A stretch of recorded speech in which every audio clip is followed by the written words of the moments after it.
Čo ti dala dneska tá konzultácia, alebo ako si sa dneska dokázala pozrieť na tie veci, alebo čo ti to pomohlo nejakým spôsobom uvidieť, zistiť, objaviť? Dneska, aj keď to bola teda úvodná prvá, alebo teda pôvodné prvé stretnutie, tak som si uvedomila a ujasnila a potvrdila sa v tom, že ozaj môj obchodík predáva tie najskvelejšie produkty. Najskvelejšie z pohľadu toho, že ozaj sú to prírodné produkty, sú to ekologické produkty a pochopila som, že strašne málo ľudí o tom vie. A vidíš teraz nejaký spôsob, že ako sa k ním dostať, alebo kde nájsť tých klientov? No, určite áno. Určite sme si tu prešli body, že sme si to teda úplne nadrobno rozpitvali, hej.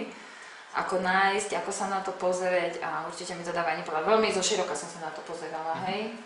Videla som jednu skupinu, ktorú som považovala, že wow, to je tá jediná, ale keď som sa na to pozerala a robila z toho taký maličký prieskum na sama u seba, tak som zistila, že teda to pole, kde to môžem všade použiť a ponúknuť, je tak veľké, že ma čaká strašne veľa roboty. OK, super, ďakujem. A ja ďakujem ešte raz.